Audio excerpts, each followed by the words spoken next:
Aravalli local crime બ્રાન્ચે 6,91,945નો વિદેશી દારૂની હેરાફેરી કરતા 2 આરોપીઓને ઝડપી પાડ્યા. અરવલ્લી લોકલ ક્રાઇમ બ્રાન્ચે 6,91,945નો વિદેશી દારૂની હેરાફેરી કરતા 2 આરોપીઓને ઝડપી પાડ્યા. ગુજરાતમાં રાજસ્થાની બોર્ડરને અડીને આવેલા અરવલ્લી જિલ્લામાં અનેક ડુંગરાળ વિસ્તારમાં રાજસ્થાનથી અનેક ગણો દારૂ બુટલેગરો ગુજરાતમાં ઘુસાડી રહ્યા છે.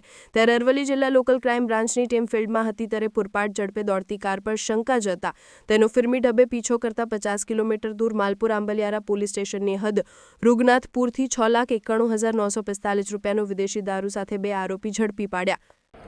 આજરોજ માનનીય ડીઆઈજી સાહેબ શ્રી ગાંધીનગર તથા એસપી સાહેબ શ્રી અરવલ્લી નાઓની સીધી સૂચના અને માર્ગદર્શન મુજબ અરવલ્લી જિલ્લાની એલસીબીની team Modasa rural police station ખાતે પ્રોહિબિશન બાબતે વોચમાં હતી. તે દરમિયાન ત્યાંથી સિલ્વર કલરની કિયા સેલ્ટોસ ગાડી જેના નંબર છે GJ01KZ0216 તે ત્યાંથી પૂર ઝડપે અને સ્પીડમાં નીકળી જવા પામેલ.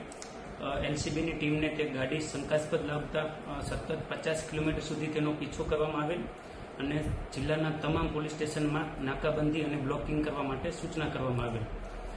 તે દરમિયાન આંબલિયારા પોલીસ સ્ટેશનની હદમાં રૂગનાથપુરા ગામની સીમમાં જે કાર ચાલક છે તેને ક્યાંયથી ભાગી જવા માટે રસ્તો ન મળતા કારને રોડની નીચે ઉતારી ખેતરમાં લઈ જઈ અને પોતે ગાડીમાંથી નાસી જવાની ફિરાકમાં હતા. તે દરમિયાન એલસીબીની ટીમ ત્યાં આવી જતા કારમાંથી 2 આરોપીની ધરપકડ કરવામાં આવી અને કારનું સર્ચ કરતા કારની અંદરથી 6,91,945નો વિદેશી દારૂનો જથ્થો જપ્ત કરવામાં આવેલ તથા જે કિયા સેલ્ટો સિલ્વર કલરની ગાડી છે તેને પણ જપ્ત કરી અને ટોટલ 17 લાખનો મુદ્દામાલ આંબલિયારા પોલીસ સ્ટેશન ખાતે લઈ જઈ અને વધુ તપાસ માટે પોલીસ સ્ટેશન ખાતે રાખવામાં આવેલ છે.